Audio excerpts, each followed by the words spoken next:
Contrairement à la version avancée il y a peu par le journaliste d'investigation Louis-Dore Balekelaye, le président du conseil d'administration de l'EGFREM, Adolphe Amissi-Makutano, persiste et confirme qu'il y a eu bel et bien détournement au sein de l'office.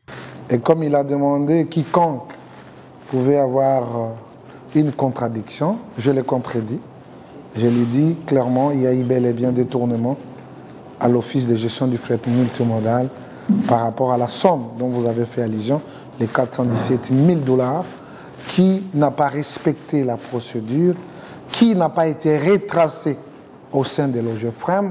Je vous confirme et je confirme l'opinion qu'il y a eu bel et bien détournement et nous allons nous assumer quant à ça.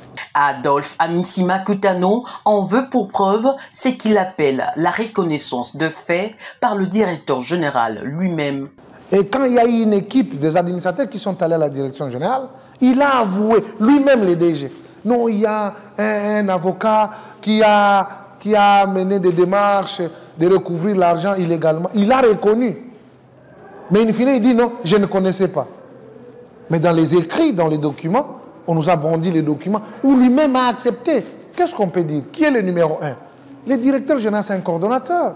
Le PCA de l'OGFREM invite le journaliste Louis-Dore Balekelaye à garder sa bande, car il y a deux éléments qui lui manquent. Louis-Dore Balekelaye, je l'ai connu en tant que journaliste, et après, il s'est transformé de journaliste à un membre d'un parti politique qui s'appelle AFDC.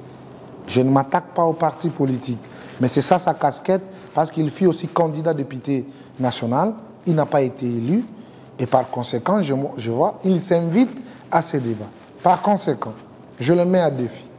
Comme lui, il a les preuves plus que moi, comme lui, il gère le GFLM plus que moi, et je comprends, peut-être qu'il peut y avoir une complicité, où il y a certains documents qui sont mis à la disposition des journalistes, au lieu de donner à celui qui préside les conseils d'administration de l'OGFREM, je suis perdu, madame. Et il passe dans vos chaînes, il déclare haut et fort, il n'y a pas eu de détournement. On comprend le modus operandi. Il doit garder sa dignité. La dénonciation de ces détournements a commencé par l'intersyndicale de l'OGFREM et non par le conseil d'administration, a conclu Adolphe Amissi-Makutano.